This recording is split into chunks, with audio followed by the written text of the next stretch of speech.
Hi, hello and welcome to another episode of course, China. I'm Fernando, and I'm Ziv. today we are with Jerry Gray and his wife, Anne. Welcome guys to the show. Thanks very much for having us. Well, tell us a little bit about Jerry, Ziv. Yeah, Jerry is a British-born Australian citizen. Yep. He came to China in 2004. He's been doing different kind of things, teaching. He did some freelance writing, right, stuff like that. And recently, you've been up in the internet news, let's say, after you did a trip. Actually, you did a few trips to Xinjiang, talking about the issues that are online, these days about Xinjiang, giving another perspective. Is that correct? Yeah, just giving some personal observations. I'm not trying to tell anybody they're wrong or tell anybody that they're right, but just tell what I saw. Right. So how did it, why did you go to Xinjiang? Start from that. If we're talking about the most recent trip, it was really a continuation of something I did before. In 2014, I rode a bike from Guangdong to Xinjiang, and we flew home. So I really had this kind of unfulfilled sense I wanted to do the return journey. If you're going to go across China, you might as well come back again. And that was it. And the reason for riding the bike, one real reason, was to lose a bit of weight. I wanted to see a bit of China, and we linked the bike ride to a charity that we're involved in. So we got some coverage locally in Zhongshan, and we raised about 300,000, 200 and something, nearly 300,000 RMB.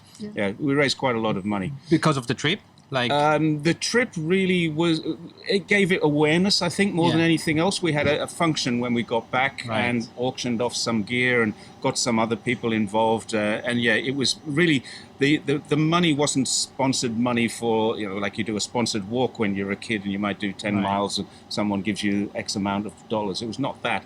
It was when we got back, people said, that's a great job. I'll come to your party. We had a reunion party.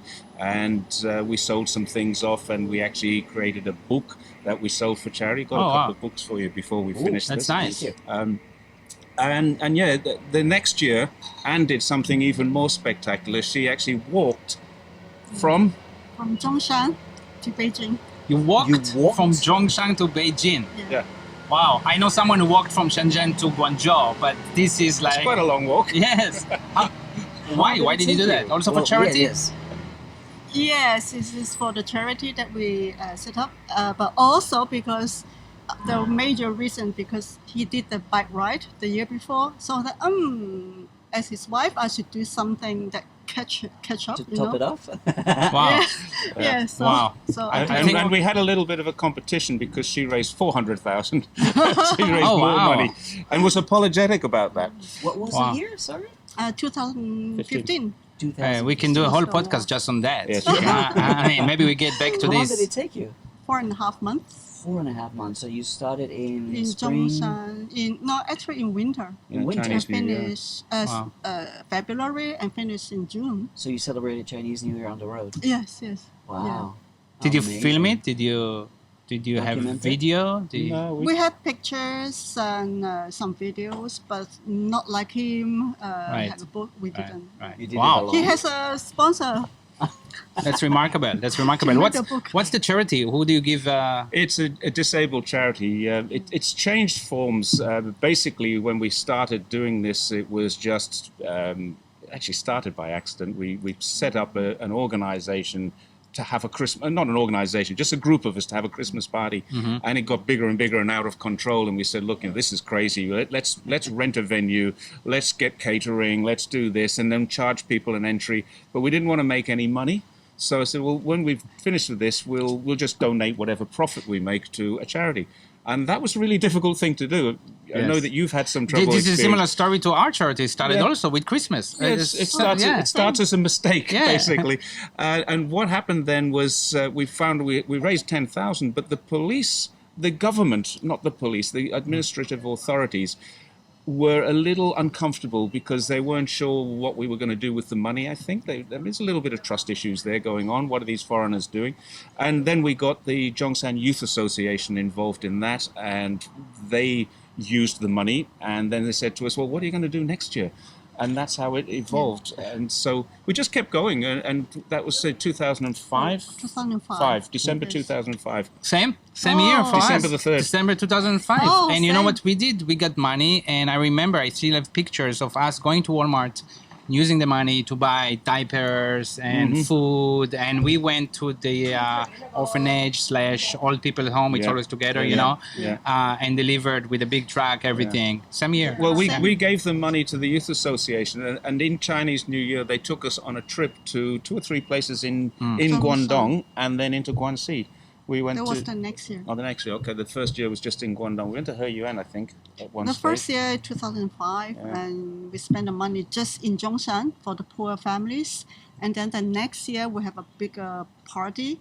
And then we went to Heyuan, we went to Qingyuan, we went to Guangxi, Baise, to visit some friends. This raises something that I would like to talk about with you guys, because probably by walking to Beijing or by riding all the way to Guangdong from Xinjiang, you've probably seen a lot of the poverty alleviation. Yes, In very effect. much so, yes. What can you tell us about that? I mean, what are the elements that you see as, well, this is progress?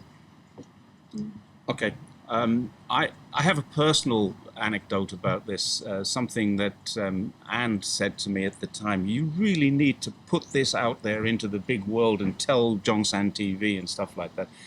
In 2014, riding from Guangdong to Xinjiang, we went through Ningxia and Gansu. Ningxia is a very small province, but it's impoverished. It's very dirt poor. And you know, the roads were terrible, the towns were terrible. There was houses made with cardboard and wood and bits and pieces. There were people living in caves in the north of Shanxi and the south end of Gansu. We saw people who lived in caves. And I remember one particular town that we had to ride into, and we rode for about 20 minutes past these huts. That's the only way to describe them. It's just huts, nothing else. When we got into the town, it was a town, but it wasn't a rich town. And you know, we found a hotel that would take us, and it was a pretty shoddy hotel, nothing special. And then on the way out of town, I made the comment that the best thing about this town is the road out of it, and that's not very good. And that was a comment that I made. We went through the same town again 6 years later, and I couldn't recognize it. Wow. I couldn't see. There was no wooden huts. There was no makeshift or ramshackle homes. We stayed in a proper hotel. We had a proper restaurant meal. There's the shopping center with a car park full of cars. And none of this existed 6 years before. How about culture preservation in that same town? Well, it's a really interesting question, because I can remember once talking to Anne about this. You know, they're knocking down all these beautiful old houses, and she said, "Yeah, but they're giving people decent apartments." And you know, from an outsider's perspective, when you see this old culture disappearing, and I know that Kashgar is a great example of this. They've torn down a lot of old Kashgar, and it's sad that they do that. But the people who lived in those houses need to be asked, are you better off now? And I think many of them will say, okay, socially maybe we're not, but we've got hot and cold running water, we've got a toilet. We don't have the kind of interaction with our neighbors that we had. So there is some social disadvantages, but there's also some great social advantages and health benefits. Right. And you know, it's really hard to say whether it's right or whether it's wrong, but it is definitely a better lifestyle to live if you can live in a place that has a washing machine. I think there's running no water, doubt about electricity. that part. The social advancement, the living conditions. I mean, I don't think any foreigner in foreign countries would accept, you know, seeing people living in without cardboard running houses. water in the US. I don't think that's not preferable. Yeah. So that part, I'm sure. There's also that issue of, you know, the guys who used to sit in the park, and the park's gone now, and now they're in high-rise apartments, and they don't have that. Especially the pensioners who sit around playing their card games and their chess and smoking their pipes and things. You know, you can't see them as much as you used to. So there's definitely disadvantages involved in that. But I think the health and the social advantages, the societal advantages outweigh that. The people who lived in those places would definitely be more comfortable now. So you could actually compare. Yes, you know, this is something you've seen 6 years before. I couldn't. We rode down one street, and I said, "You're going to see a load of slums basically, and we didn't. What we Where? there aren't Are you there sure you're in anymore. the right place? Yes, we were in the right place, but it wasn't high rise. It was like Right. 4-story houses, so they hadn't gone into like 20 or 30-story buildings with loss of that social interaction. They were now houses, 4-story and 3-story houses, where these slums used to be. When people think about poverty alleviation and socialism, they always think about, okay, this is an investment, this is sustainable, or this is just an expenditure. How do you think the government is actually making it sustainable? I mean, is this job creation or just Okay, so in a sense, in some of those areas, you'll have seen TikTok and things like that doing in China, and you'll see people on a farm selling their fruit. They're growing pomegranates and they sell online, and sometimes they sell out like that. They start a live streaming thing, bang, it's all gone. Now, a few months ago or a few years ago, it would have been impossible for them to deliver that fruit. If we were in Zhongshan or in Dongguan and we wanted to order some of that fruit, it would have taken 3 days and been spoiled. SF Express and organizations like that now have roads straight in there. They have terminuses in those places. So yeah, they've invested in the road. And there's the old expression, if you want to build a path to riches, you build the path first. And this is what they've done. They've built a road into those rural areas. My understanding, reading something just a few days ago, there is not a single village left in China that doesn't have a road to it now. like the last one? So that's something they new, just that's finished the recent. road Well, we went to last week or something. Yeah, it's just very recently. Yeah, we went to a place a few years ago where we parked the bus and walked 8 kilometers in and then 8 kilometers back because there was no road. Now, the only way to stock the store was with a donkey. And a donkey on its back. We saw this happening, a horse and a donkey going in with stock. And there was no bus stop. The nearest place to catch any form of transport was not a bus stop. It was kind of a yard, and people waited there. And if a truck came past, the truck would stop and they'd just jump in the back of the truck and go into town. And that's how they got into town. Yeah, definitely is one of the things when I drive in China, I'm always amazed, like the roads. Amazing roads, yeah. Amazing. Yeah. You don't see this in other countries. Well, The project that I tried to do was more beyond just the roads, but just the electric vehicle charger network. Right, Yes, right. yeah. That actually Also takes amazing, all the way right? there. And now it's absolutely possible. We did it, and it's possible to do Right. it. So you went all the way into Western China Yep. in an electric Qinghai. car, Yeah. Qinghai, an Oh, wow. electric car. Yeah. So this place you were talking about that you saw the difference of 6 years, which Yeah, province Ningxia. was it? Ningxia. Ningxia. It's not a province. It's a region. It's Ah. well, it's an autonomous region. It's the Ningxia Hui Autonomous Region. And how about Xinjiang? Similar things. I mean, I don't know if you've seen on Twitter, people keep posting pictures of Urumqi and how glamorous and lit up it is, and it really is. But Xinjiang has several cities. Urumqi was always a city. It's more developed city now, but it was always a big city. It always had high rises. It always had the things that cities have. But it did have a lot of poverty there as well, and it did have a lot of kind of slums. I took a long walk around Xinjiang one day. I was there with my father, and he wanted to have an afternoon nap, and I let him have his nap, and I went for a 3-hour walk from the hotel, just went out for a walk. And I saw the side of Xinjiang, the side of Urumqi that the tourists don't normally see, because that's what I do. I go for a walk. But yeah, it's This was in the that was last trip? Oh, no. That was probably 2006, 2000, when my father came over a few years ago. That's the first trip. 6, 7 maybe. Yeah, 2007 maybe. It's a few years And ago. did you compare now? Yeah, it's much better. Yeah, in terms of its infrastructure, in terms of what's available there. So basically, like many cities in China, really, if you think about it. Nothing stays the same in China. Yeah. Nothing. Yeah. If you leave for Here- 6 months, Well, Right. I've been here 17 years. Right, I've been here Yes. 20 years, and the city ended like a couple of blocks from here, right, yeah. just 20 years ago. okay. How about the security when you go to Xinjiang? What can you tell us about that? I mean, you've been in security also. Yeah, I lived in I worked in the security industry. Yeah. So what do people expect? And you went to Xinjiang too, Fernando. So I didn't get to Xinjiang. I didn't got get very close. I but get had to close. turn right, Okay. yeah. So what can we? If someone goes to Xinjiang tomorrow, what can he expect? You Okay. told me about face recognition, stuff like that. There's a few things. Are you talking about a foreigner or a Chinese person? They're different. Okay, they're different. Okay. First of all, anyone can go to Xinjiang. This is a myth that people say, you can't travel to Xinjiang. You can. Anyone can. How do you get to Xinjiang? Well, in my case, the last trip I bought an air ticket. We bought air tickets and we flew in. There's no restriction. There's no special permit needed. Just go in. If you have a visa for China, your visa covers Xinjiang. It's part of China. Tibet is different. Tibet needs a special travel permit. Right. Xinjiang does not. It doesn't have that restriction. Any parts of Xinjiang maybe Nope. more restricted? Nope. If you don't have a reason, we traveled into Korgash, which is the border of Kazakhstan, and we really, it was difficult to do that, but it wasn't impossible. We got police approval. Basically, we had that was in 2014. So you may need more than just your regular visa for some parts. Actually, our last trip, we got stopped at the quite the entrance of the border. Every We time? got stopped. No, I mean, talk about the 2014 Okay. in the August.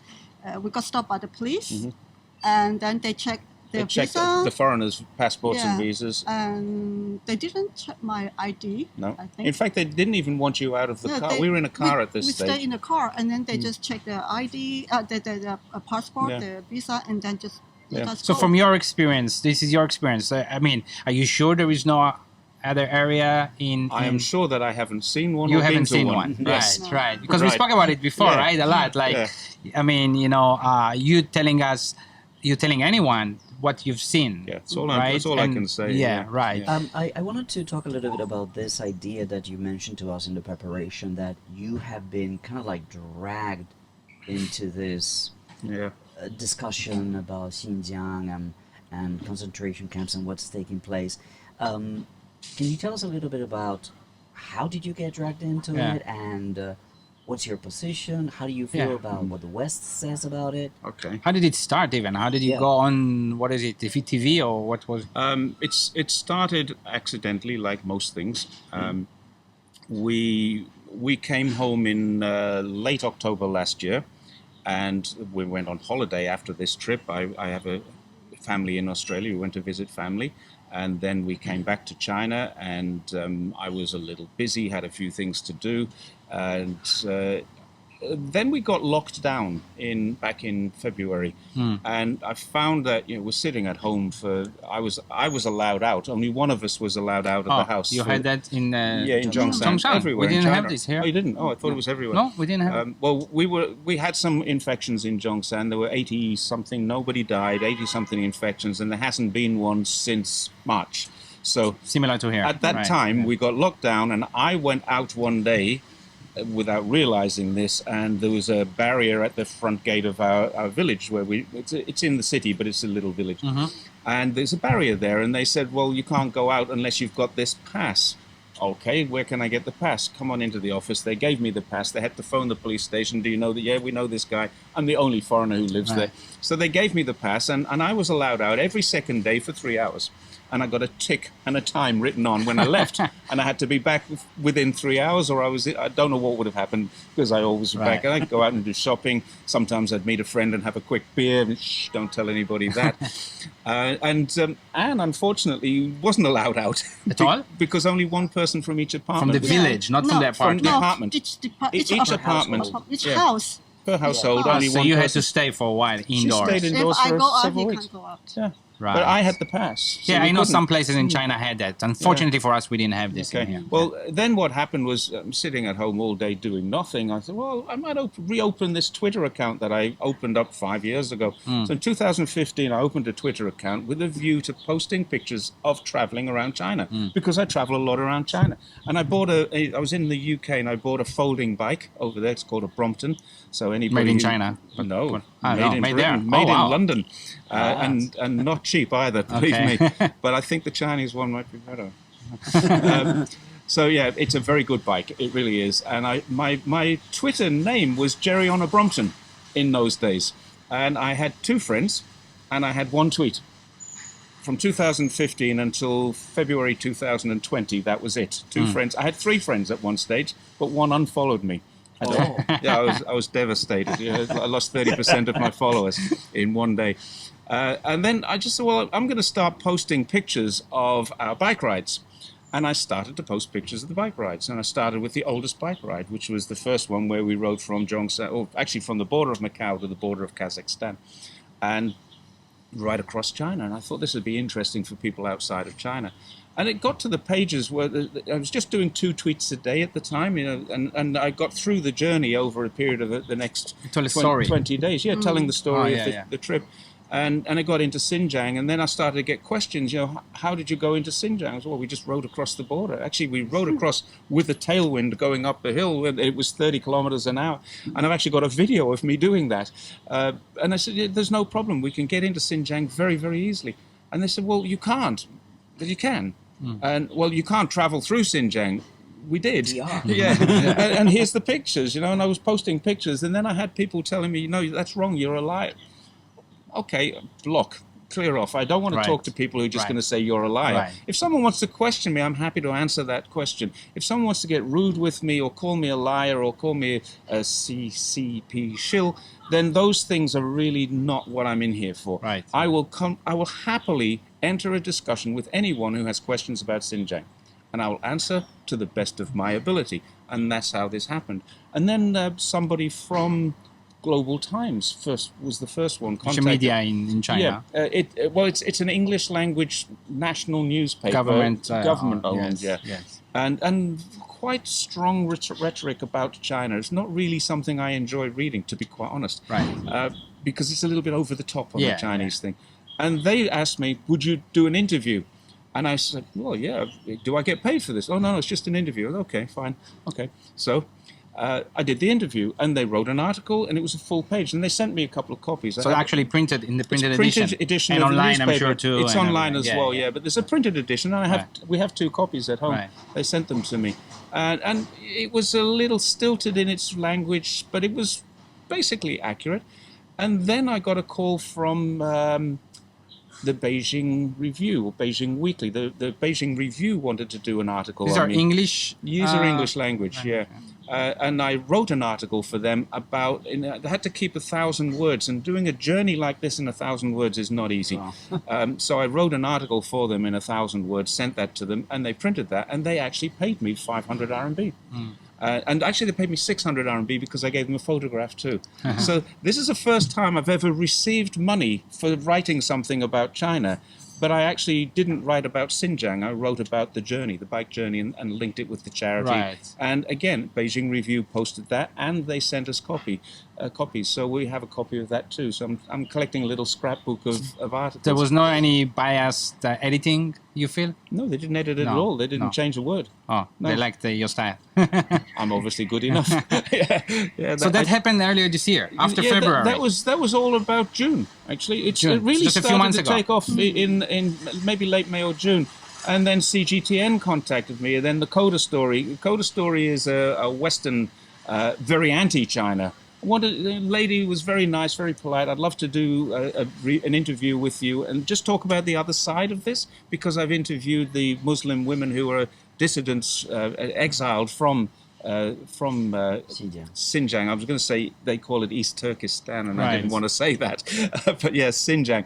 And I said, okay, I'll do this interview. And we did a recording of the interview. And I kept a copy of the recording. And then she wrote an article which was totally not relative to the recording we had. So then I posted the recording through Carl Zar. He posted it for me because I didn't have YouTube. And he posted it for me, and I did a Medium article. I wrote my own article to refute her article and literally tore it apart. She said this is what was said. It's at this minute in the interview. Go check it out for yourself and see who's telling the lie. And her only comment to that, when I responded back to her and said, look, I've done this. I want your comment on this before I post it. She said, isn't it great that it's got so much interest? So she's more interested in the clicks than she is in the story. Which happens a lot now. But I mean, so basically you got to a point now you're one of the voices online that stand for China in a way, in a matter of Xinjiang, even though you're not doing it so proactively, I would say. You're really telling I'm what more is reactive than proactive, but I Right. think in recent weeks I've become a little more proactive about Right. it, where people copying me into things and saying, "Yeah, what do you think about this? Here's a mosque that's been destroyed, or here's a Right. picture of Kashgar that's been destroyed." So you react to that. Yeah, I react to that, but then I tend to, when I see something, I'll say, well, this is not right. I am a little proactive on some aspects. What would you of it. say are some of the easiest things to debunk that the West says about Xinjiang?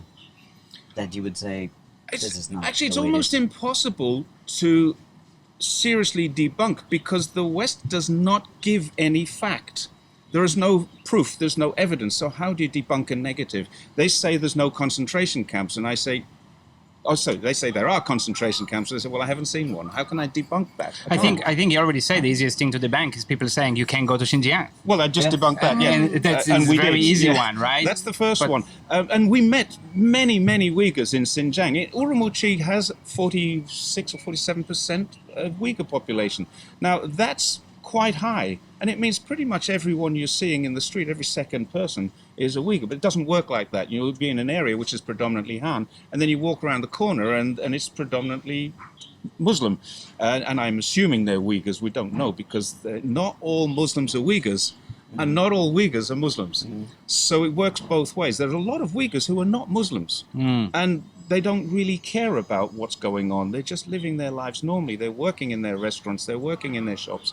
And it's just a normal You mean city. they're Han or they are actual? No, they look like they're the ethnic same? minorities. Okay, but- they have a Turkic look about them. Right. And I never said to them, are you a Tajik? Are you a Kazakh? Are you a Mongol? Or whatever. There are, I think, 14, maybe. I'm not sure exactly how many. I think Different 14 ethnicities inside of Xinjiang, other than Han. Xinjiang is quite amazing. It borders with like 8 countries Yeah. or 6 or 8 countries, Yeah. and Tibet and Mongolia, and it's a very very big province, right? It's as big as France, Spain, and Germany put together, and a Yeah. little bit more. So I mean, no surprise, first of all, that so many ethnicities and ethnicities bring some issues over history, right? I mean, all of that. It's also, someone asked me just the other day, I was on a TV show, and somebody asked me, why do you think tourists should go there? The diversity is amazing. Right. You've got the desert, and honestly, deserts are harsh. If you want to ride across the desert, you really need preparation. You've got that. But you've also got these most beautiful mountain ranges, snow-capped mountains surrounding Right, the deserts. And you've got the grassy plains on the other side of the Tian Shan Mountains. It is absolutely a gorgeous place. And it is incredibly safe because of the level of security, which actually is a pain in the butt. And you asked a little while ago about the security. Every town and city you go into, you go through a security check. And when you're riding the bike, that's a 20-minute process. Now, the Uyghurs and the locals, they go through, scan their card, facial recognition, Easy. and they're in. We have to go through the manual Right. process. So traveling is a bit mafan, a bit Mafan, yeah. travel. Very you know? fan, yes. All right. All right, guys, and we are back with Jerry and his travel stories about Right. Xinjiang. So we were asking you what are some of the easiest things to debunk, and then Ziv, you wanted to ask. Yeah, I wanted to different- ask what's the harder things to debunk. You know, you get a lot of comments now on Twitter and other places. When I look at this, when I look at someone putting a photo up or an interview with people from there, a lot of times I get conflicted inside. It's so easy to believe that, right? How do you debunk some of those things? Okay, first of all, there are people in other countries telling horror stories about what's happening in China. Now, I'm not going to say that they're liars. These people have been separated from their families, and that's bad. I don't approve of separating people from their families unless there's a very, very good reason. And being a Muslim is not a good reason. Being a separatist, being an independence fighter, call it what you like, a terrorist if you want. Right. That's a good reason for separating people from their family, and I'm not sure what these people are or why. And there's all kinds of stories, but there is an agenda. These people don't like being part of the Chinese system, and therefore they're outside of it now, telling stories which really have a purpose to destabilize China and to destabilize Xinjiang. Now, who is funding that purpose? Whose bottom line? I don't really know. And I'm not getting into the politics of that. I mean, there's all kinds of conspiracy theories about the CIA, the NED, and the Taliban and Al Qaeda and all these things happening. I don't know anything about that. You said that like you said before, the three channels of There are information. basically three sources of information. The dissidents and the exiles are one of the sources of information. Everything stems back to one man. His name is Adrian Zenz. Adrian Zenz created, through data mining, a very smart guy, no doubt, very smart guy. Through data mining, he has found documentation that proves tens of thousands of kilometers of barbed wire fencing, razor wire, all of these things were shipped across to Xinjiang. Concrete was sent out to Xinjiang by the tens of thousands of tons. So therefore, they must be building prison camps. That does make sense if you're looking at it from a hostile point of view. I'm not suggesting there aren't prisons in Xinjiang. I'm sure there are. I'm certain there are. There are prisons in Dongguan. There are prisons in Zhongshan. There are prisons in London. I know what a prison looks like. I've worked inside of prisons as a police officer. I've actually designed access control and closed-circuit television for prisons in the security industry. I know what a prison looks like. I didn't see one. I have not seen a prison in Xinjiang. So we've traveled several thousand kilometers on roads in Xinjiang, and according to the ASPI, one of their representatives, Nathan Russer, has contacted me and told me I was within 100 meters of a prison. Okay, I accept what you say is a prison, and I was on the road that's 100 meters from it because I traveled between here, and there's only one road. I accept that you say that's a prison. First of all, I didn't see a prison. You haven't been there and had a look. You've looked from the sky on a grainy little satellite image, and you're telling me it's a prison. Well, I don't agree that it is, but I'm not going to say it's not. Okay, let's stop there.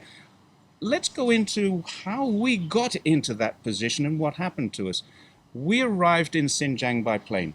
We told the people in the hotel what we were doing because we were expecting our bikes to be delivered, and it has 3 large cartons. We had to arrange that through the hotel, so they knew what we were doing. The security guys in the hotel knew what we were doing. When the bikes arrived, we went to the back of the hotel and we assembled our bikes. The following day, we packed our bikes, checked out of the hotel, got on the bikes, turned right, and rode out of Urumqi.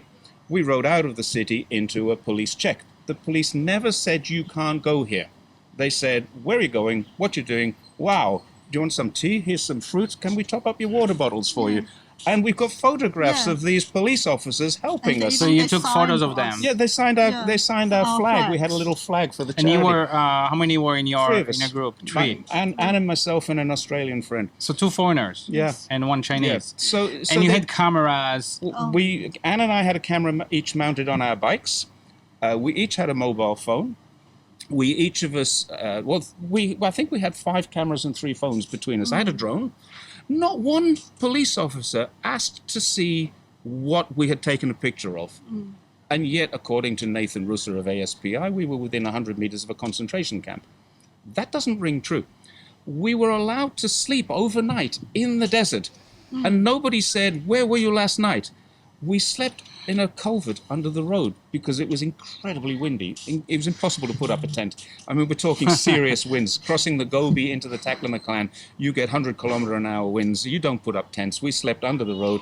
And we slept behind a cemetery one night, which is another thing because they're saying, oh, they've destroyed all the cemeteries. No, they haven't. We slept in one because it had a nice building and we were hiding behind the building. And it was 100 meters from a train line. I've actually said to Nathan Russer, this is outside of Debunking, where he says, you were within 100 meters of a concentration camp. I said, well, I was also sleeping in a cemetery right next to a train line. You tell me how close I was to that when I was sleeping there. Now, I was sleeping there with 5 cameras and had cameras. We were sleeping there. And nobody said, where were you? What did you take pictures of? Let's have a look at your camera.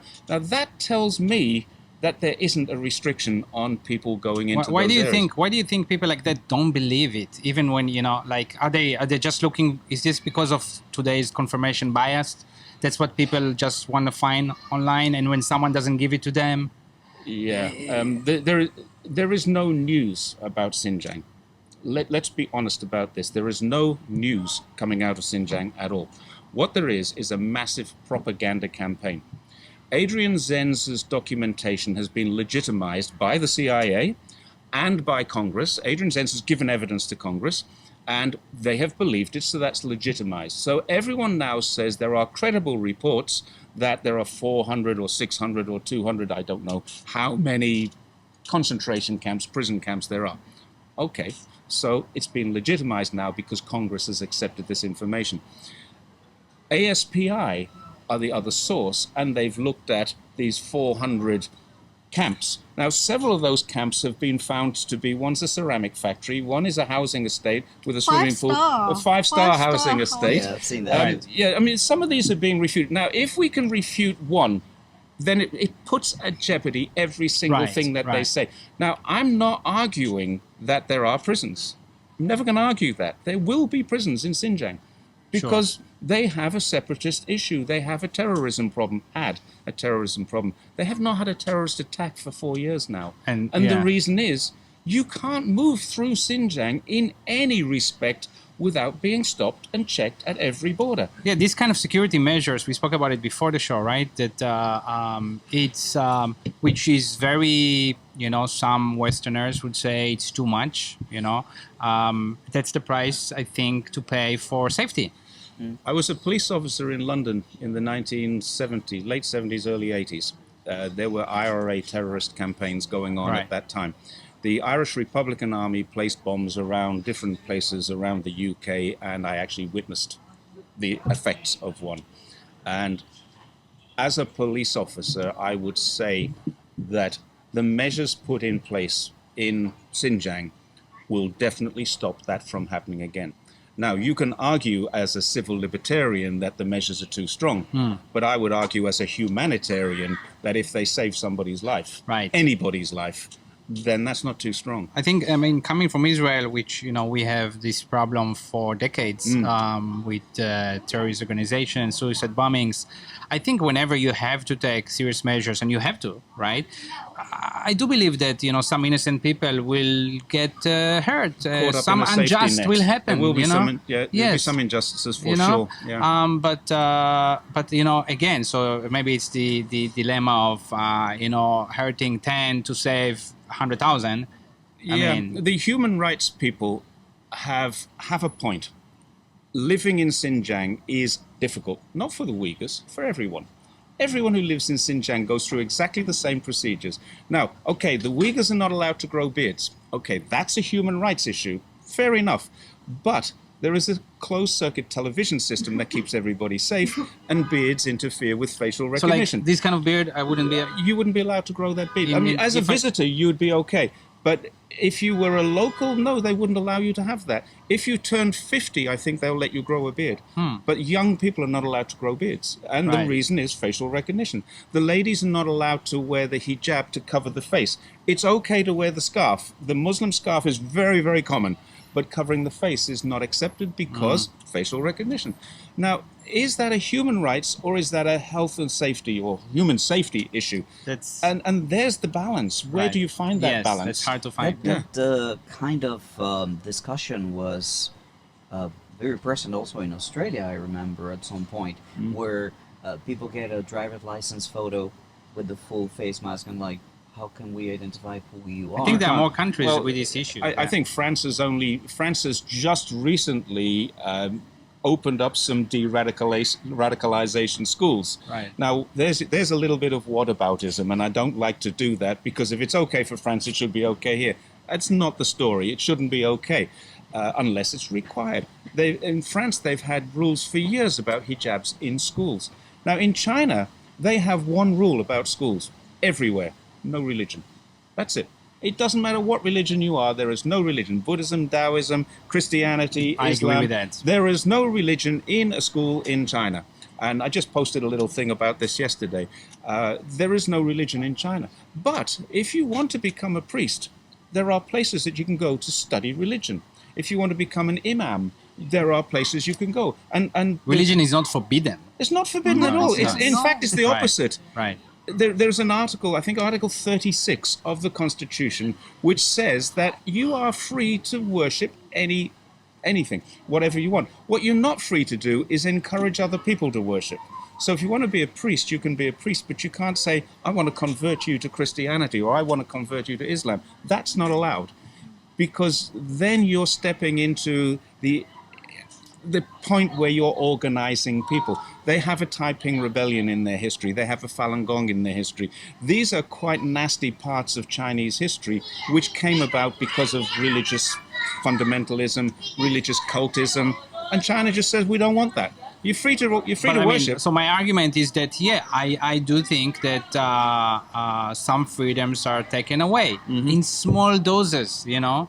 Yes. But I understand it too. I'm not even saying it in an extreme negative, you know, fighting it kind of way. Yeah. But if you take away one small step of freedom, are you then going to take away another and then another and then another? And that's the fear of the human rights people, and I understand that entirely. Right. And it has to be stopped. That Right. kind of thing has to be curbed. But the idea of mass surveillance, the idea of things like this, there's no country in the world now that doesn't have mass surveillance. Again, people are complaining that they have cameras all over China. London's got more cameras. Whataboutism again, but London's got more cameras than China per capita. And why? Because bombs. Because they had bombs in London a few years ago, and now they want to track everybody's movements. So if it's allowed in China, it's allowed in Australia, it's allowed in London. What's the big problem with that? Right. We have a lot of cameras here in recent years. I wanted to ask you a question related to terrorism in Xinjiang. There's I'm not an expert on this. No, but there's a documentary that came out only recently, and in that documentary they were talking about these attacks were not made public. There was not too much about it in the news because they wanted to first figure out how to control it. I don't know how aware are you of this particular piece though? Well, if it wasn't in the news, probably not very aware at all.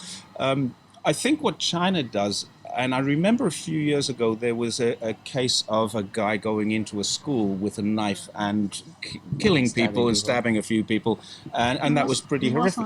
It was on the news.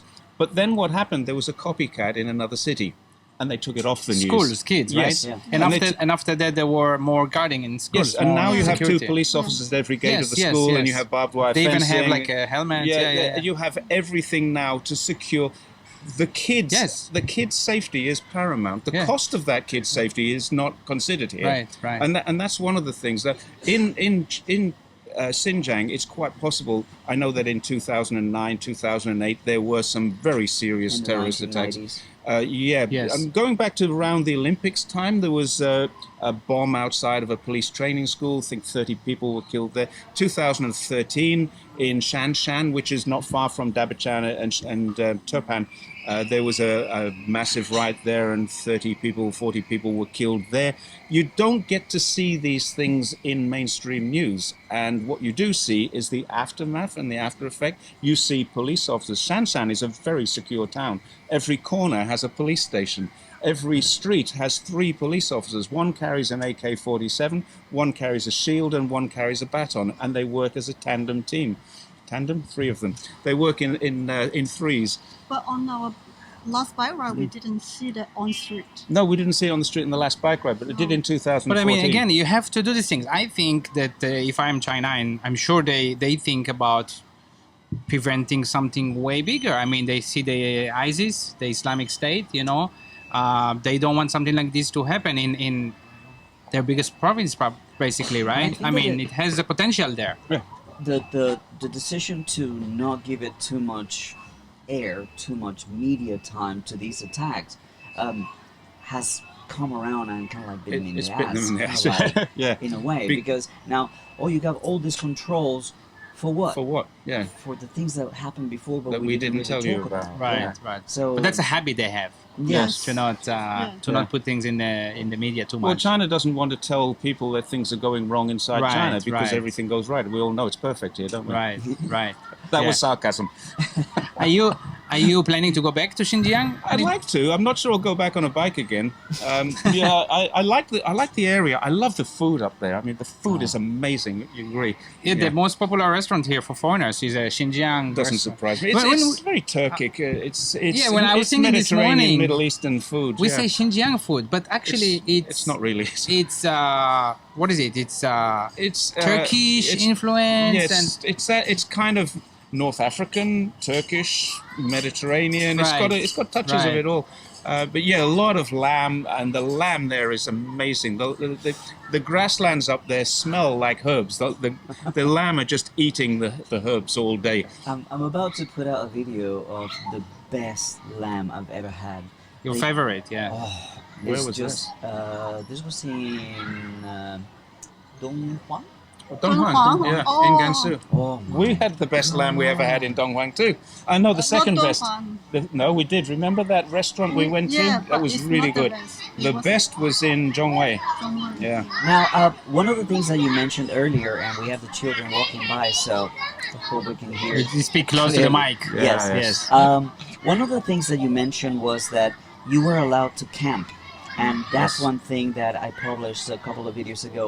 I wasn't allowed to camp, and the story was that something had happened to somebody while they were camping over there, and they made it a rule that foreigners could not camp in Qinghai for a period of time. Okay. So it's Um, really for your safety, or that's what they Yes. told you. That's what they told me, that it was for my safety. But the reason why I say this is that anything negative that happens can be used against China, and that's what happened in this particular situation. Somebody went out camping, hiking, and something happened to this Right. person. Yeah. So China has this reaction of like, okay, we don't want any kind of incident with foreigners. Chinese can. Yes, it's part of the Foreigners reason can't. there's certain hotels we're not allowed to stay in, and part of that is because they want us to have a good experience of China, so they guide us towards the international quality hotels. Personally, I'd rather spend 70 RMB for a room and sleep cheap. But I mean, it's how we look at it. You could say that. We can say that. I mean, during the COVID, also there was this issue, right, with Yes. hotels. You Yeah. know, I had this issue a couple of months ago, and they didn't want foreigners.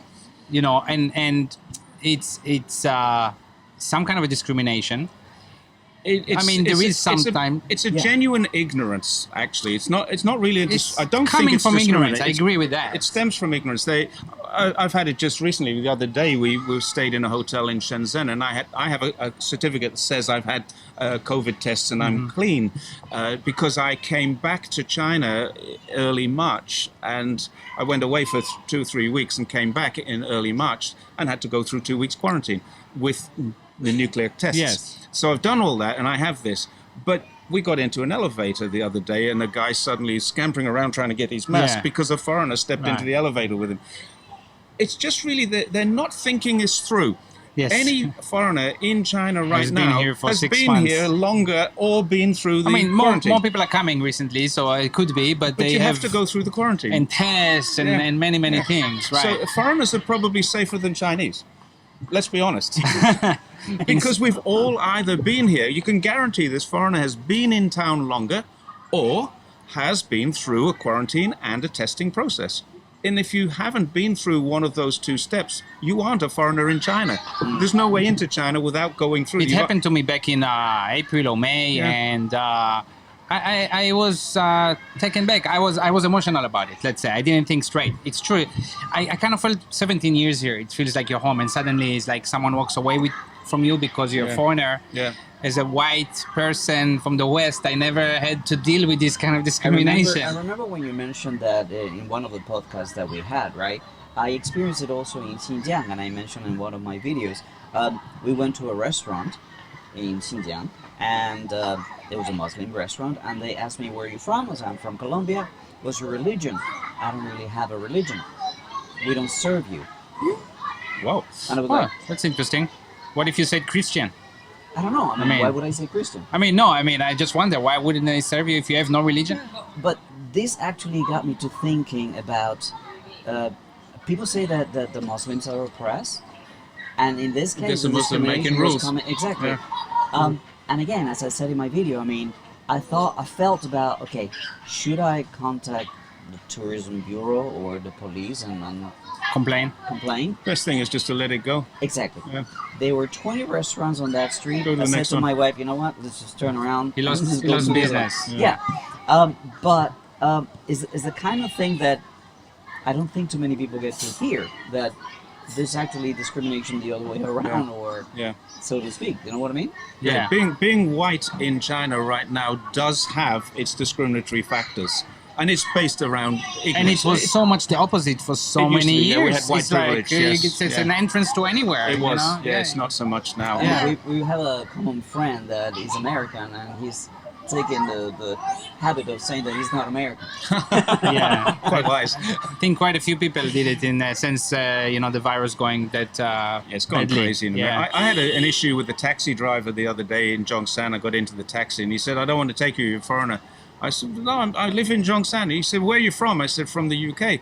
And he said, "How long have you been in China?" I said, "I left the UK in 1987. Oh, okay then. Which is all true, but I have But been back. he did listen to you and he Yeah. let you in. Yeah, okay. yeah. I mean, it's just you have to remember that it's not like it's the same kind of discrimination. No, that, it's based on an ignorance. Yes, and yes. honestly, in Xinjiang, And fear. this is what part of this re-education thing is probably doing. It's bringing people back from this degree of ignorance about everything except their own culture, and teaching them how to speak Mandarin, teaching them how to survive in a Mandarin world, which China is. Xinjiang wasn't.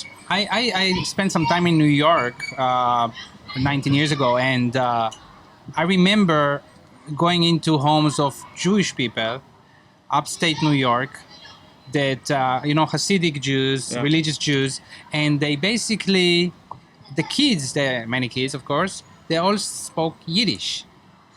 Now they only spoke Yiddish. Oh. They didn't even know English. Right. Which I felt so angry about that. Yeah. Like you basically you want to shelter them from the world, I guess, or something like that. Okay. In my opinion, those parents should be in jail.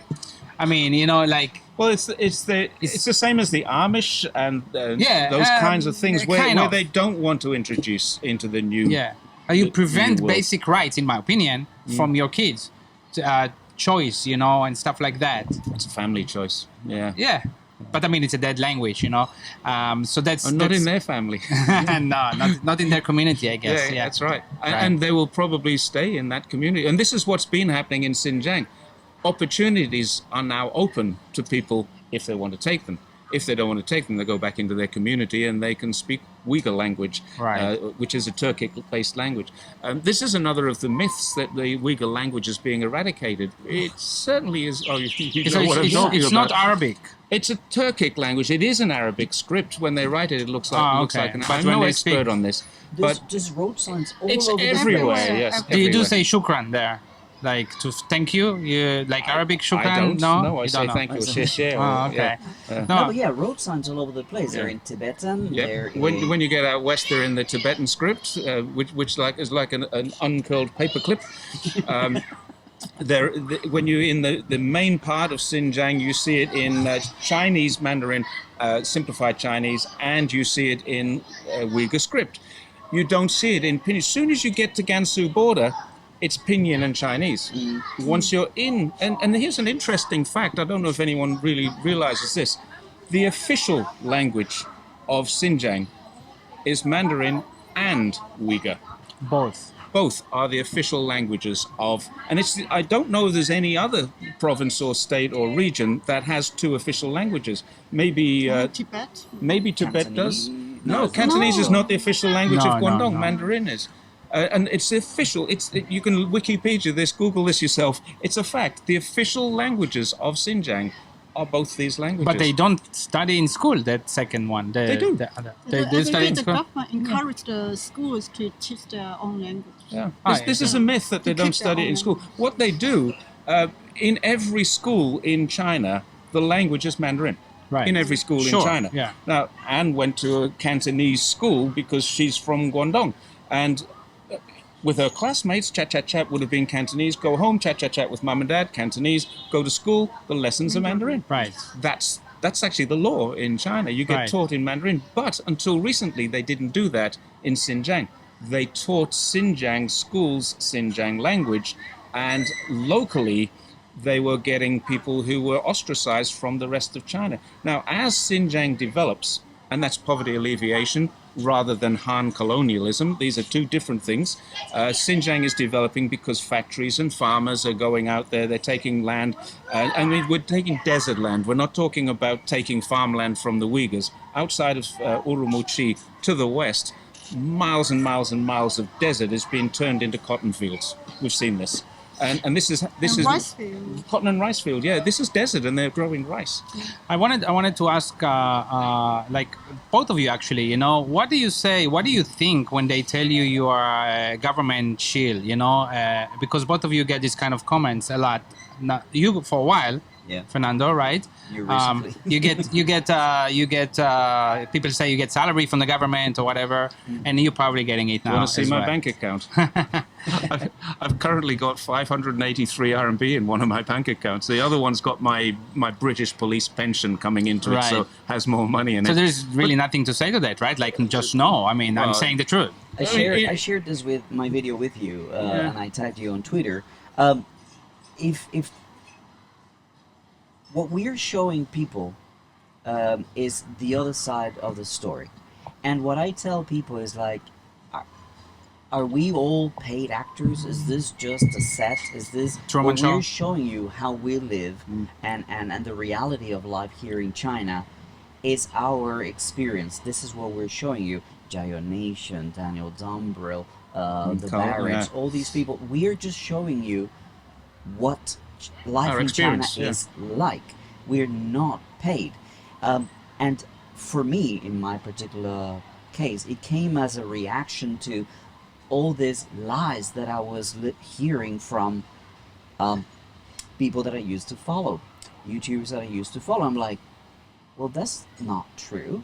That's not how it is. That's not. And then I started like, I jumped myself in this pool of people trying to correct the narrative. You felt the That's- urge to do that. Yes, I Yeah. feel like it's not fair. It's not fair to China that you got these people saying these things that are not true. That was my experience. Is there such a thing as a Wu Mao army? Because I want So to maybe know. explain what is Wu Mao to the audience. I want to know 50 where cent I army. sign up for this. What is Wu Mao? Wu Mao is half of 1 RMB. 5. Ah, right. So 50 Wu Mao. So Yeah. what does You it know mean in this. slang? Yeah. I know this, but I want If people watching somebody- outside too. If Yeah. somebody makes a positive comment or leaves a positive comment on a video, they get 50 cents. So it became like that kind of. Yeah. Okay. So I see. there's I don't know who started it, but there is supposedly a Wu Mao army, and I should be an officer in this, absolutely, because I should be on at least more than Wu Mao. So every country has something like that. In Israel, you know, also they talk. These are bots. Yeah. So it's the Yeah, yeah. same kind of Yeah. idea, right? And we are back with, of course, China. So first of all, I wanna say thank you to the place where we are sitting Yes, now, Pizzeria Pizzeria Calzone Calzone. in Dongguan. Our good friend Miguel Alves, You can which see the podcast that we did with him over here Right. as well. The link will be in the description down below. for hosting us today. It's very comfortable here. The Yes, weather sir. is so much better It's now. nice, yeah. So. We advertised it quite a lot to you. Yeah, I you sent did. you a lot of- You promoted this Yes. place very we're well. we're going to Yeah. eat something soon as well. I'm looking forward to trying this. All right, so you And- had a question. Yeah, I said we were talking about. I was The Wu Mao asking, what army. do you answer? Yeah, and the Wu Mao army and all of that to people online. Some people call them keyboard warriors or Yeah, something like yeah, that, yeah. right? Mm-hmm. And you know, Fernando, you have like what, 15, 20,000 followers now? 16,000 as of last week. I'm sure you know exactly the number. And have you had to block many? I look. I have a very basic principle. You started your YouTube channel. We're also gonna plug it over here. For me, if somebody calls me a liar, as you were talking earlier, Mhm. then I'll block you because I have no interest in discussing with you. Right. If I say I'm not a paid shill, or I'm not a shill, and you say that I am, then I'm blocking you. I have no interest in discussing with you. I'm not. Gonna Can you be a change your mind. shield without being paid? I guess you can. But it basically the way that I understand things is you're failing to see things and only presenting one side. I don't think that that's what I am. I see bad things and I talk about bad things, but I try to understand them. I try to understand why these bad things are happening. So talking about blocking people, that's one thing. How many? If you told me a lot. What do you think? Probably 200, 300. Okay, okay. Or if people just use curse words, if they start calling me names or whatever, then like I treat it as my mental garden. But okay, so I know you personally, about and I know you're not, and I know you now, and I believe you. But is it possible that there are foreigners in China that really deserve to be accused? Being a There are foreigners who are employed. There's a guy in Guangzhou CGTN. There are many foreigners employed Yeah. by the media. There's quite a few people employed in Beijing in Chinese media, but they have a job Right, because they're qualified in media, they're qualified in mass communications or whatever that is. But I would say Actually, even this guy from Guangzhou, sorry, he was actually, he plays an advertisement on YouTube for his channel. Right. He just started a channel recently, and he. I know who. He Yeah. also interviewed Peleg, the Yeah, yeah. consul. Yes, British guy. Yes. Right. But no, I would press a bit harder and say that's not what I mean. I know people that edit for the Global Times or whatever, Yeah, you know. they're working for that, It's yeah. very boring. They say, you know, they have to follow certain lines but I would say no, really what do these keyboard warriors accuse people like you that thing they specifically mean? Is it possible there are foreigners that are just that? It could be, right? It's possible, but I have absolutely Right. no I don't know. evidence, Also, no I- evidence I- to you know, suggest it's happening. what do you But think, it's Fernando? Definitely Look, possible. within the realm of possibilities, of course, there is a possibility of that. But what do you get in exchange? Money? I mean, I don't know. Yeah, money. Yeah, That's it. That's money. what I mean, but then you're paid shill. We were talking about just being called a shill. I mean, if what's the I- definition? Good question. I mean, I write about China. I write mostly positive things about China because my experience is mostly positive. Right. It's not 100% positive, and where something is bad, I'm quite happy to put that out there. But maybe you're not that kind of person, right? You don't look for the bad things. I don't look for the You're bad things. positive. So. And certainly in the last 2 or 3 years, I've become a lot more tolerant. Yes. I studied a little bit of Chinese culture. I did a Right. master's degree, studied Chinese culture, and it means that I know absolutely nothing. I'm an expert on what I don't know. That's really how Chinese culture is. It is so deep and so misunderstood Right. that there's a lot more to do. I happen to have the best culture teacher who is really diplomatic, and she has a good way of telling me that I'm wrong in such a way Does that it happen a lot then? Yeah, it does. You're telling me he's wrong? Yes? Yes, I argue. Yeah. Can you give me an example? I would ask in an interview for the magazine that kind of question. You don't have to. It's Yeah. okay. Yeah, maybe we best not go down that track. But we don't actually argue because most of the time when she says something, I say, "You've got a point," and she does. She's always got a valid point, and I accept it. I honestly argue with my wife a lot about China. My wife is American, but I find that she doesn't fully understand the culture in a sense that will make her understand and be more, patient with things that that are just, you could say, annoying. You said before you're more tolerable. Tolerant. I mean, Tolerant, you're yeah. tolerant. It's even the way you drive. For example, by now I just ignore it. I'm Yeah. fine. Oh, I ride a bike. I don't drive. But it can be also quite Scary. difficult. Yes. Oh, And sometimes Jerry said, when we go to the restaurant and eat, and say, look at those people why speak so loud, right? Right, Oh, right, Driving, yeah, on right. the phone, la, la, la. Can't Yeah, stand. there are things that are there that happen that bother you, but you're like, Yeah. for example, for me, the smoking in front of a Smoking, non-smoking yeah. sign. You're like, Yeah, yeah. why? Right. Why? Yes. Why? Or throwing the garbage Yeah. from the window of the car. Yep, yeah. You know. Most of the things that annoy people about China are actually personal habits. The spitting, the littering, The the, loudness. smoking, the loudness, they're personal habits. And if you talk to a Chinese person, they'll always say the same thing. They're uneducated Right, people. right. Well, I can tell you, professors are doing it. Right. But honestly speaking, it's gotten so much better.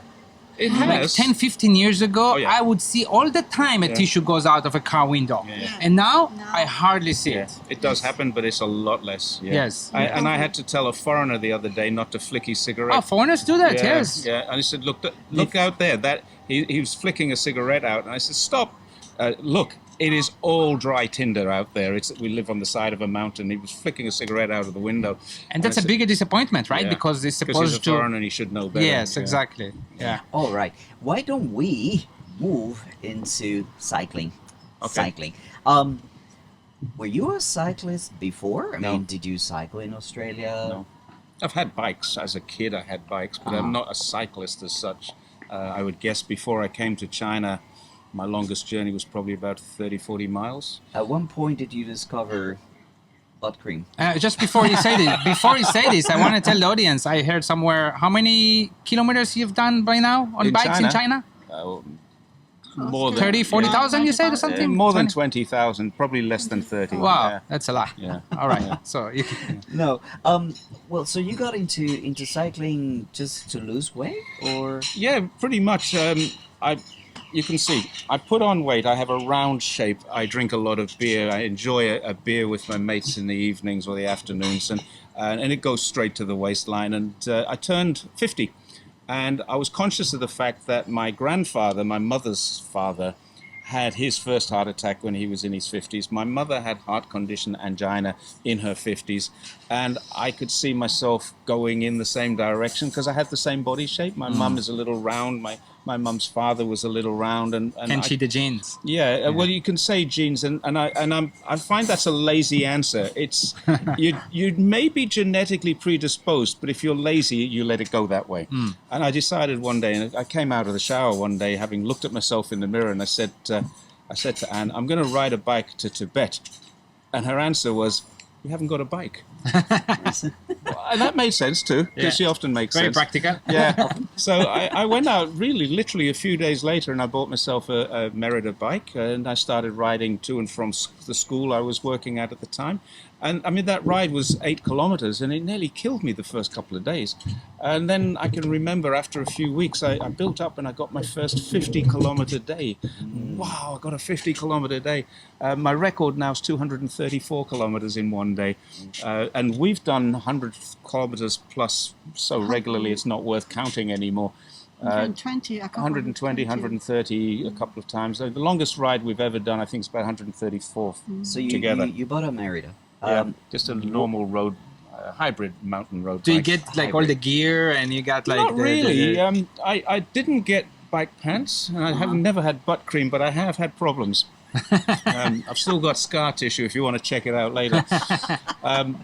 The worst time I had that was with an ill-fitting pair of bike pants, and I'm not really comfortable with bike pants all the time, but on the long journeys we wear them because you are literally in the saddle for 5 hours a day, and it's necessary. You do have to have the padding there, but generally speaking, yeah, you go through it quite quickly. It's first few days, and you build up. By the time I got on that long journey, I had already done a few 100-kilometer days. I was doing 20 to 30 kilometers a day going to and from work.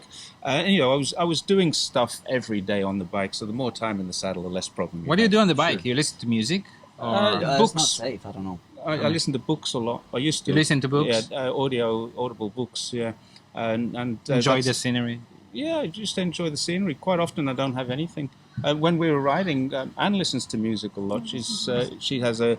I can't keep them in. You know, these earbuds that wireless buds. I can't keep the things in. So I've got these things that clip over the ear, Yeah. and they look quite old-fashioned. I don't like to listen to anything when I'm riding because It is you want quite to listen dangerous. to traffic. Yeah. Well, it may get boring, some people would say. I think the thing about your philosophy is right. The fact is you can't hear it coming. Death's going to come at you from behind, and you're not going to hear it. I wanted to talk about all the gear that you carry with you. Yeah. Because do you guys tent? You camp and you carry a Yes. tent. You carry water. You carry. Yes. You showed a short video with I don't know like 5 or 6 different bottles Yeah. hanging from your handlebar. Yeah. She had food, I had water. So you have how much weight do you have on your bike? About the same weight as her. So you have extra. Anne actually carries the same weight as me as well. So basically, you have an extra person when you. Yeah, when you, on the bike. it's probably about 35, 40 kilos. It's okay. not quite as. She's Not the full. I have facial mask. I Yeah, have, she has to have the face cream. Oh, really? Oh yeah, there's Sunscreen. sunscreen. When you're Yeah, traveling yeah. through the You put desert, those you sleeves, literally, the sleeves, you yeah, will yeah. literally just burn to a frazzle Yeah, if you yeah, don't. yeah. I mean, yeah, all the Yeah. outside. But I mean, when you start from Zhongshan, right? Okay. I mean, like, where do you get to the end of the first day, and what do? You just set up a tent? Where? No, most of the time you're in hotel, Bingguan, Okay. cheap hotels most of the So time. you find them on the way, or you you're on the phone never before? book ahead just in No? case something happens and you can't make it. When you get out beyond, if you're going from the south to the northwest, you go quite a way beyond Xi'an before you get even an opportunity to camp. There are every piece of land, industrial, residential, commercial, every piece of land is being used, or it's a mountain like that and you're not going to use it. So you're not going to sleep there. So there really isn't an opportunity this side of Xi'an if you're traveling those long distances. Put it there. Thank you. I did an interesting thing in 2018. It's okay. We'll get it. Thank you. Thank you. In 2018, I did a short-term contract up in Harbin, just 2 weeks working, and they flew me to Harbin, and I said, don't fly me back, give me the money. And I went to a bike shop and I bought a bike and rode home from Harbin. That was a 42-day ride home from work. Wow. But I didn't buy a tent. I took with me everything that I needed. I had the biking gear with me in my panniers. I didn't take a suitcase. I took panniers. And so when I got on the plane, I had 2 panniers for the back of the bike. What are the difficulties? I mean, to me it sounds crazy, but you're talking about it like it's nothing. It I actually mean, is what are the nothing. difficulties that you may encounter? I don't know. I mean, first of all, Punctures? it's hard.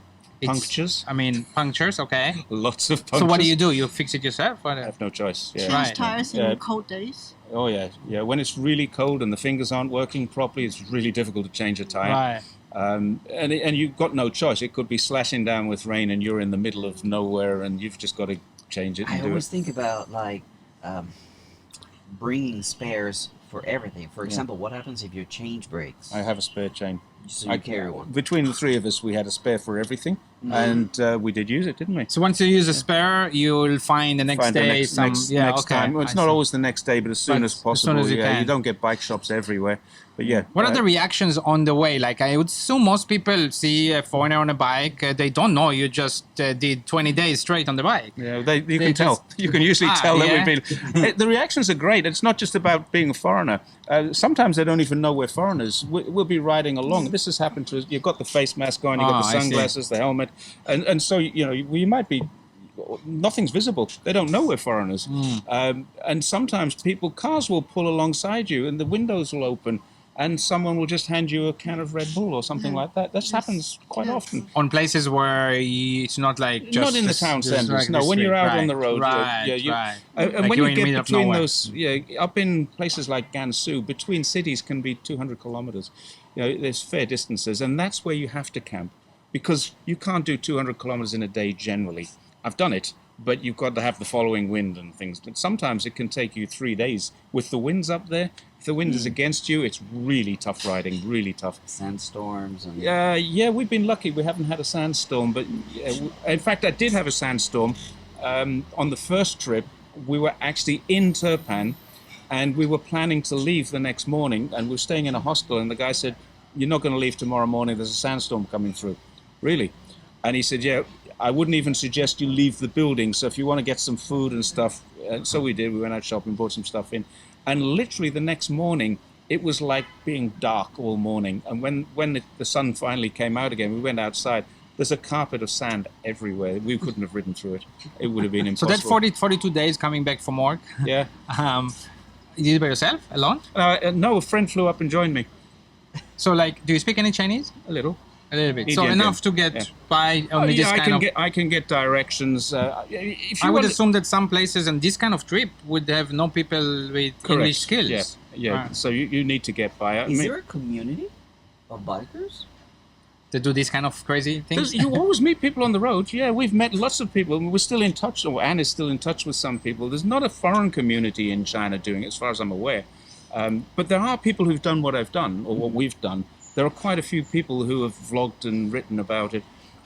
So yeah, there is a community of cyclists. There's a lot of cyclists travel around the world, and they kind of end up coming through China and following similar route, maybe going into Mongolia as well. But if you want to come through China, you pretty much have to come the same route we did. There's different roads you can take, but the direction and the route, there's only one way to come from the west of China to the Did east. you guys see the story Yeah, the of Silk Road. the Dongguan The father. who Oh yes, rode his what a bike? great story! It's Yes, a beautiful Yeah, yeah. daughters With a little card in the Oh back. yeah, Yeah. That was an amazing story. I mean, a lot of people have posted that to me.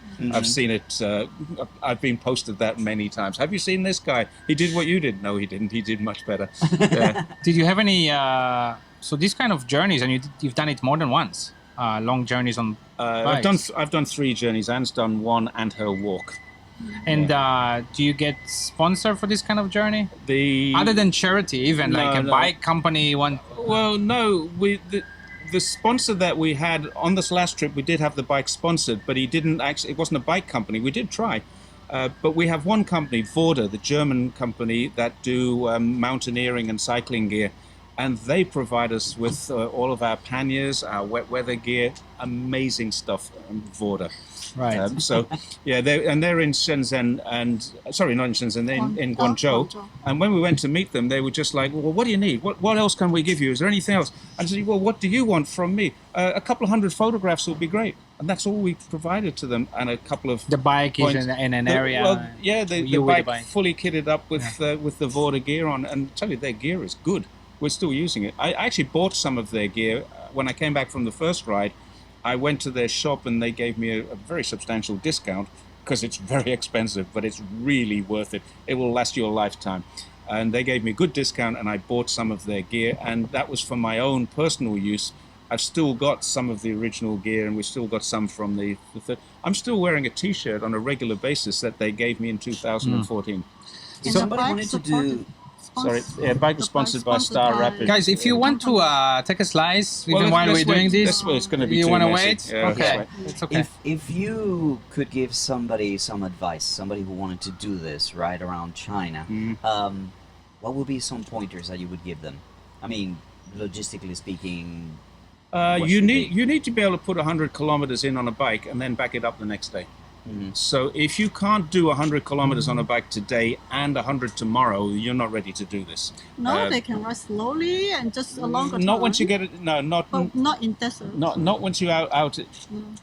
You can use the ride to train you. So, for example, if you started in Zhongshan and you wanted to ride as far as Shaolan, which is the northern suburbs, is 25 kilometers or so, you could do that, and then the next day you could ride into Panyu, which would be 30 or 40 kilometers. Then the next day you could ride build into it up. yeah, you could use the ride to train you. But effectively, if you're going out into the desert area, if you can't do 100 kilometers today and 100 kilometers tomorrow, it's going to kill you. So Literally, what do you it's need? gonna You kill need to be in shape. relatively in shape. You need to be able to put 5 hours a day in the saddle. What about the danger of the roads? You're going to get used to it. No Yeah. water. Yeah, Wild water- No animals. shops. No Yeah. shops to. That Sorry? we can wild ride. animals. No. Cars. Cars, trucks. Cars, The, trucks. the one thing I've found about trucks in China, surprisingly, is that the drivers are really professional.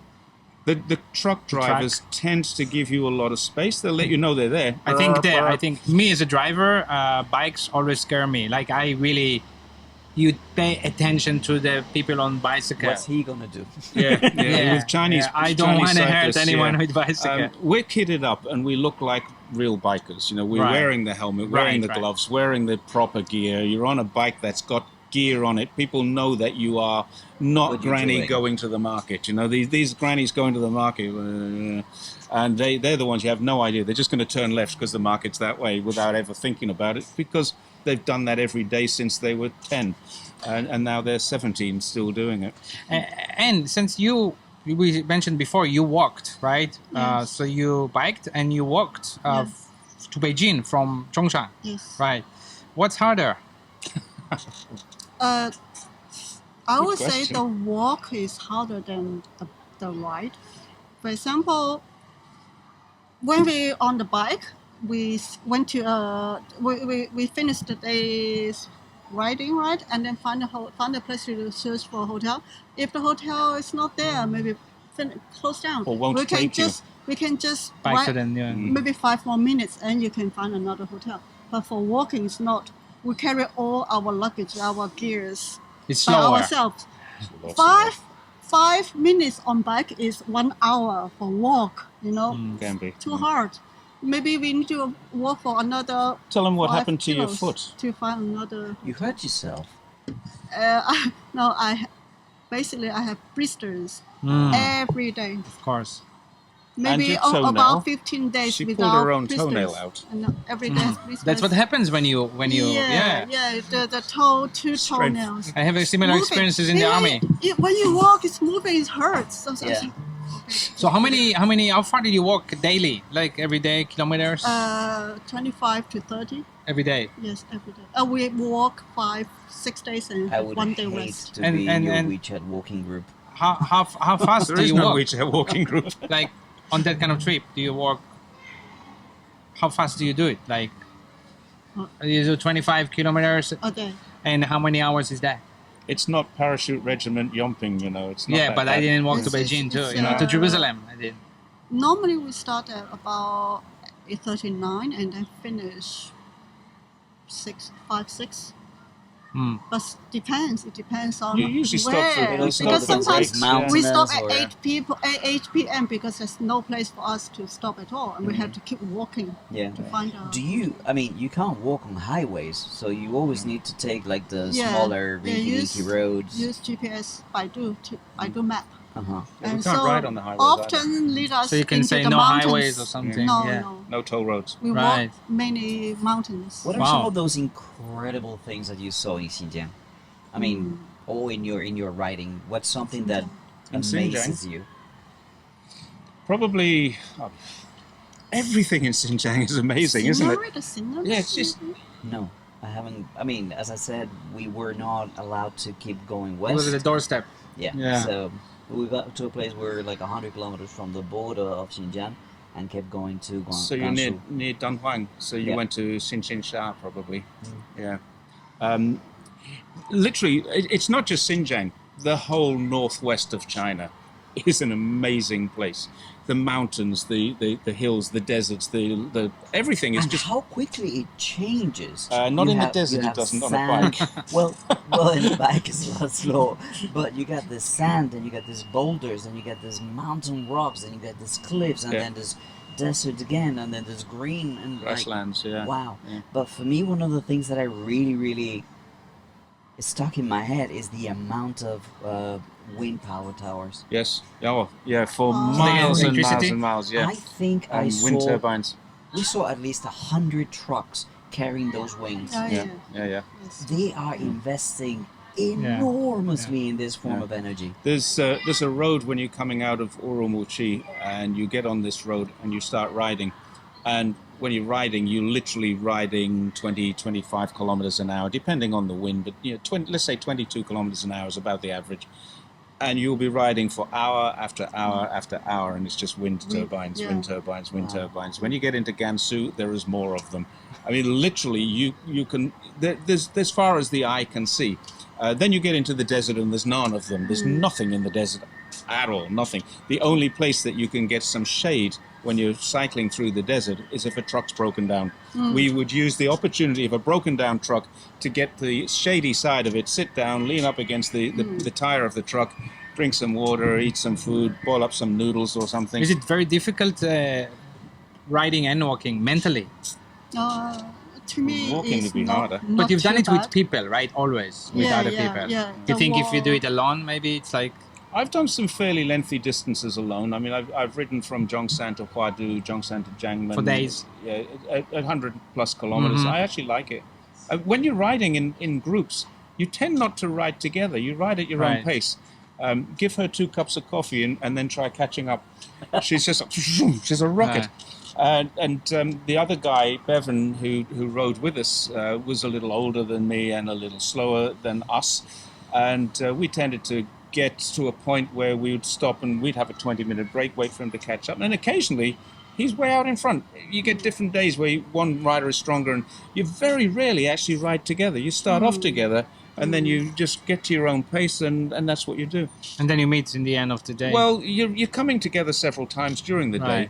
Right. Quite often I wouldn't get out of sight. When Anne was riding behind me, I would try and get to a point where I'd See be in each front. other. If I turn around and can't see her, I'm going to stop and wait. She Right. might have a puncture or something, need some help doing something.